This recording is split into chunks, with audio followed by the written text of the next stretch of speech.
এক সেকেন্ডের নাই ভরসা, বন্ধ হবে রং তামাশা, চক্ষু বুঝিলে হাইলে দম ফুরাইলে। তাহলে যেহেতু সময় নেই, তুমি আদমকে 1000 বছর টাইম দিয়েছো, 300 বছর কান্না করেছে, আমারে তুমি 50 বছর টাইম দিয়েছো, আমি কয় বছর কান্না করব? তার মধ্যে শিশুকাল গেল, যৌবনকাল গেল, দুষ্টুমি কাল গেল, এত কাল বাদ দিয়ে মাত্র পাচ্ছি 10-12 বছর।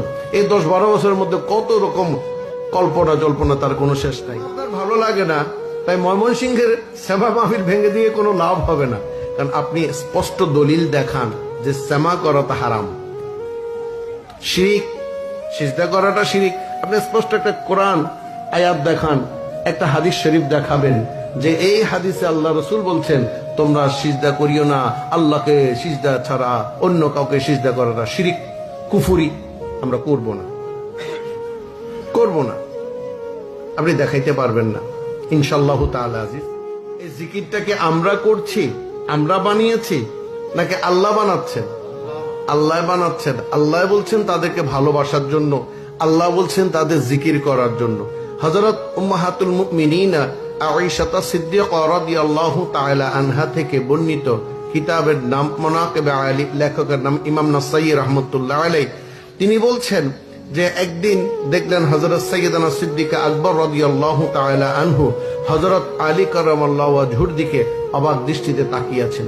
তখন উম্মাহাতুল মুমিনিনা আয়েশা সিদ্দিকা রাদিয়াল্লাহু তাআলা আনহা বললেন, আব্বাজান, আপনি হযরত আলী কারামাল্লাহু ওয়াজহু আলাইহিমার দিকে তাকিয়ে আছেন কেন? তখন হযরত সাইয়্যিদানা সিদ্দিকা আকবর রাদিয়াল্লাহু তাআলা আনহু বলছেন, মাগো, আমি আমার নবীর নূরানী জবান থেকে শুনেছি যে আলীর দিকে তাকানো ইবাদত। এই কারণে মাওলানা রুমি রাদিয়াল্লাহু তাআলা আনহু তার মস্তবি শরীফে বলছেন, এক জামানা সোহবতে বা আউলিয়া বেহতর সালেহাত বরিয়া।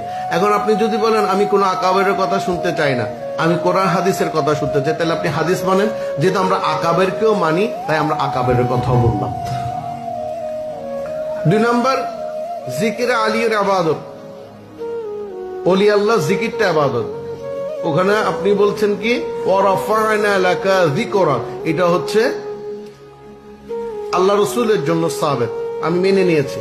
কিন্তু আমি এখানে এসে একটু বাড়িয়ে বলছি, আল্লাহ রসুলের জন্য যেমন সেটা আয়াতটা নাজিল হয়েছে, তেমনি আল্লাহ রসুলের আওলাদের জন্য নাজিল হয়েছে।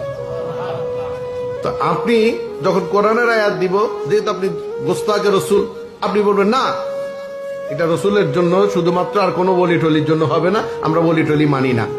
ঠিক আছে ভাই, আপনি ওলি মানবেন না, কিন্তু আমরা হাদিস শরীফে গিয়ে দেখি মোহাম্মদ ওলি মানে কিনা।